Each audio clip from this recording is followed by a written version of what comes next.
Alright, good day everyone. Welcome to another physical education class. Today we will be looking at starts in track and field. And before you do any physical activity, you need to warm up first. Now you can see the students here warming up. Very good. Doing a great job, led by Miss Mighty. Alright, after warming up, you are now going to be introduced to the various types of starts. Now there are two types of starts. You have the standing start and the crouch starts. Now the crouch starts are divided into three different types of crouch starts, which are the bunch or the bullet start, the medium start, and the elongated start. But before doing so, you need to identify your power leg. Now, in identifying your power leg, you are going to stand with feet shoulder width apart. You are going to lean forward and do what is called a free fall. Now, the first leg that is going to come forward when you do a free fall is your power leg. Once you have identified your power leg, that is the leg that is going to be the rear leg, which is the leg that is going to be at the back when you are going to start, students. Now we are going to identify our power leg. Now in identifying our power leg, we are going to do what is called a free fall. You are going to stand with shoulder width apart and you are going to lean forward until the first leg that comes forward, in order for you not to fall on your face, is your power leg. Now this is an involuntary action, so you don't need to think about it, but the moment you lean forward and do a free fall, then the leg that comes forward first is your power leg. So starting from the student in the yellow, do a free fall. Alright, so that's your power leg. Second person. Alright, and then the third person. Alright, which of your legs were your power leg? My right leg, sir. My right leg, sir. Alright, so all persons' right leg is their power leg. Now this means that this is the leg that is going to be at the back, or it is also known as the rear leg when you are going to perform one of the crouch starts. Now the first start we are going to look at is the bunch or bullet start. The bunch or bullet start. Now in doing or in performing the bullet start, your knee of your rear leg, which is the power leg that you just identified, should be in line with the toe of the opposite leg. So the knee of the rear leg, which is the leg you just identified, should be in line with the toes of the opposite leg. So when doing the crouch starts, right, you are placed inside some lanes. And remember, we discussed that there are 8 lanes on a standard track. Now each lane is assigned to an individual athlete. Now you must set yourself in the ready position or in the starting position before starting a race. Now at the international level, you would use what is called a block or blocks to start the race. But here we are just going to freely do the start without blocks, right? Now in setting up yourself to perform the starts, you are going to measure 1 footstep from the starting line, as you must position your body behind the starting line before you start your race. So you use 1 footstep, or if it is not comfortable enough for you, so taller persons might want to use 1 footstep or 1.5 or 2 footsteps in order to set their position. And we are looking at the bullet or bunch start. And we said that this start is performed by the rear leg. The knee of the rear leg is in line with the toes of the opposite leg. So the knees of the rear leg is in line with the toes of the opposite leg, and that is for the bunch or bullet start. Now your body must be completely behind the starting line. Body completely behind the starting line. Now your fingers must form a bridge between the thumb and the index finger. A bridge should be formed with both hands behind the starting line between the thumb and the index finger, with your arms fully extended. So arms fully extended, right? Knees off the rear leg in line with the toes of the opposite leg. Fingers forming a bridge.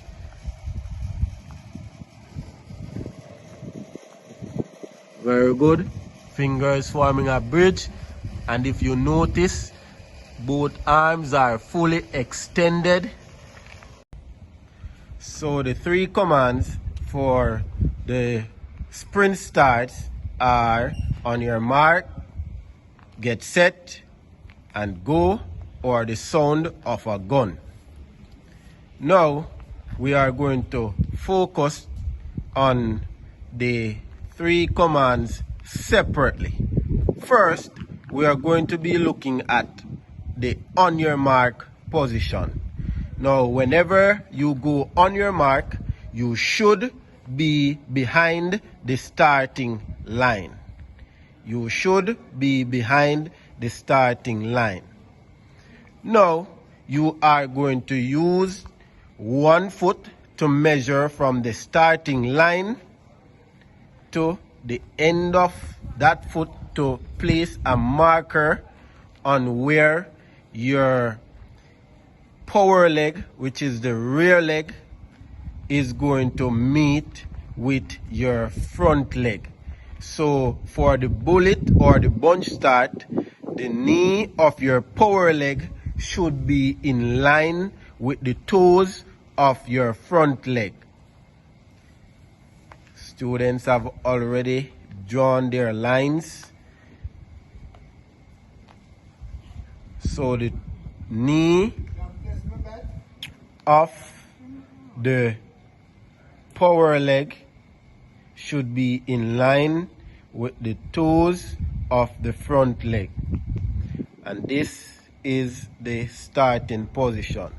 Also, you should have your fingers forming a bridge between the thumb and the index finger behind the starting line. Your arms should be fully extended. Arms fully extended, and your head looking down. And this is the on your mark position.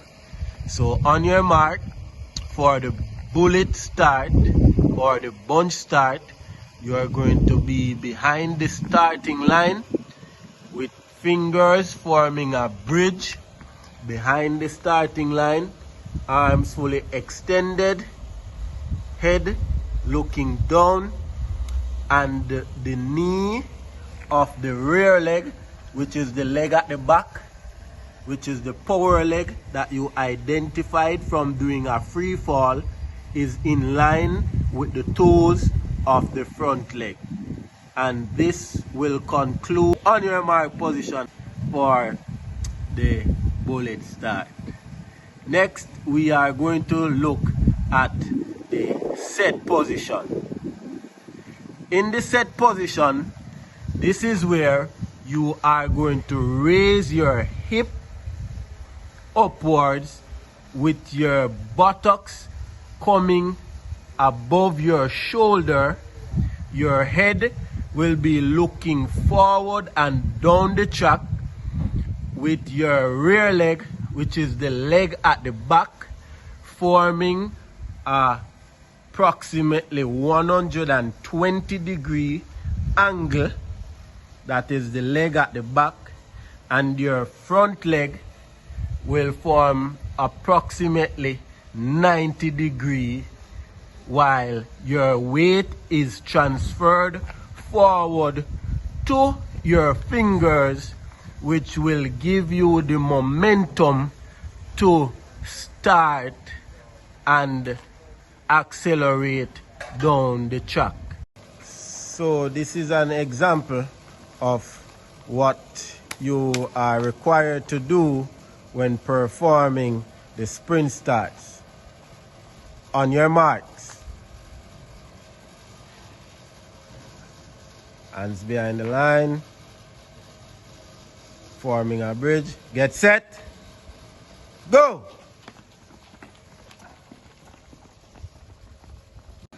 Okay, students, remember we said that there are 3 types of crouch starts. You have the bullet, the medium, and the elongated start. Now, the major difference among these 3 starts is that in the on your mark position, your leg position is different, and we are going to look into the next 2 leg position in terms of the medium and elongated start. Now, the position of your legs for the medium start is that the knee of the rear leg is in line with your instep of the opposite leg. Now, your instep, as demonstrated just now, is the inside or the wedge of your foot, where you would have that little curve, right? So you are going to place your knee of the power leg that you identified, or the rear leg. So the knee is going to be in line with the instep of the opposite leg, right? Remember, the bullet start or the bunch start required for the knee to be in line with the toes. For the medium start, the knee is in line with your instep, which is the middle of your foot. And that is the major difference between the bunch and the medium start, right? So the bunch and the medium start is different based on your leg position. So for the set and go position, it is the same. So the major difference is just for the on your mark position. Now for the elongated start, the knee of the rear leg or the power leg, which is the leg at the back, should be in line with the heel of the opposite leg, which is the leg at the front. So notice for the elongated start, the knee of the power leg is located in line with the heel of the opposite leg. And that is the major difference among the 3 types of crouch start.